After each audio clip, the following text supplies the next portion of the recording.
Solo de película pudo venir directito a Miami para hablar con Henry Cavill sobre su rol junto a Tom Cruise en Mission Impossible Fallout.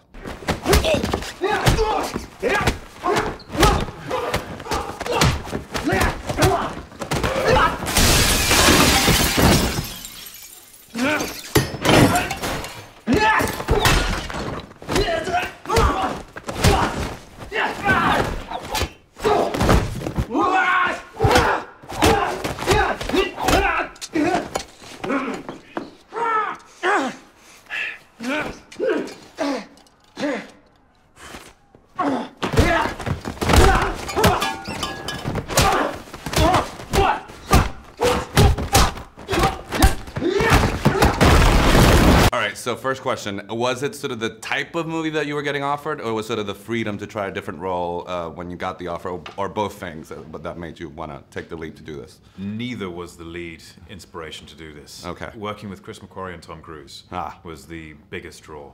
Two incredibly talented individuals with a vast amount of knowledge and experience, and I was going to be in a room with them on a regular basis. And it has proven to be a wonderful experience, and I've learned an awful lot. So a lot has been said of the way that that your director makes this movie, and obviously the way that Tom sort of elevates what happens on camera. Do you think that all the stuff that you had done before sort of prepared you for sort of the level of, you know, of the training and what was going to be required of you on this one? I had an idea. Obviously, with the Mission Impossible franchise, you know it's going to be stunt heavy, or stunt. There's going to be an intense level of stunts, and I was expecting it, and so I came onto it, and it's Tom. Tom always has his own stunts, or at least the rumor has it. And I was coming on expecting that to be the case, and sure enough, Tom does all his own stunts to a level of impressiveness which I was not expecting. And so when I came on, I said to Wade Eastwood, who was the second unit director and stunt coordinator, and Chris McQuarrie, I said, guys, anything that won't result in the death of someone else or is highly illegal and get everyone in trouble, count me in. Yeah. I'm in. Like, put me in, coach. Yeah. Count me in. And they did. They did, all apart from one, which was the biggest heartbreak of me for the movie. All right, I won't ask you so we won't spoil it, so people won't think about it. But I was wondering if at one point, because at one point to be committed, but then you have to shoot this movie for I don't know how many months.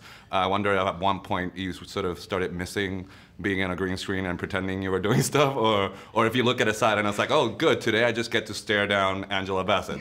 Did you look forward to those moments? Honestly, I started this business when I was 17 years old on a movie called The Count of Monte Cristo, which was all practical locations in amazing parts of the world and some fantastic sets we built in Ireland at Ardmore Studios.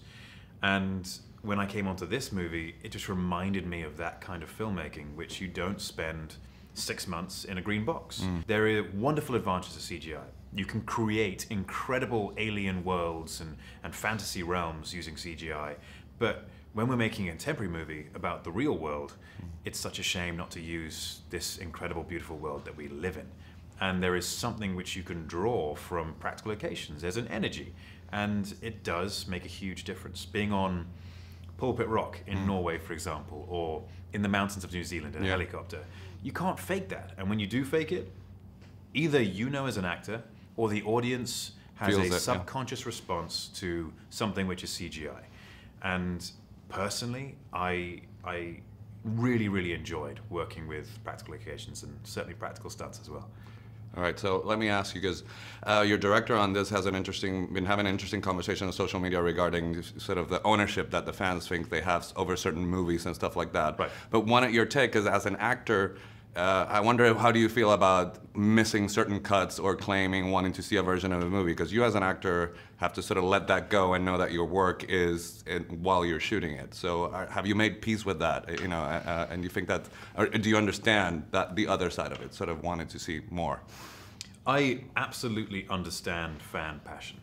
When it comes to characters that I care about deeply, such as Superman, I feel exactly as passionate as all the fans.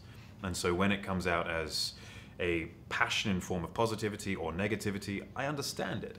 I think, unfortunately, the anonymity of the internet exacerbates a passionate moment and can create something else. because you're not held accountable for what you may say or what you may be typing. And if I were to meet a fan who didn't like one of my performances of a character they love in public, they're unlikely to say what they say on the internet to my face. They'll probably say, "Hey, nice to meet you," and how about this or how about that? Or at least a civil conversation. Typically speaking. And I think there's just an aspect to the internet which causes this passionate side to become something else and something bigger. And then, of course, when you multiply all those conversations, it becomes an entity all to itself. And so I think that's what Chris McQuarrie may be touching on when it comes to the fan passion. All right, so my time's up. I was going to ask you about your jiu-jitsu regime, which was going to be the question that I thought that nobody had asked you, but I'm done, so thank you. Thank you. All right, no worries about that. Thank you nice to very talk to you.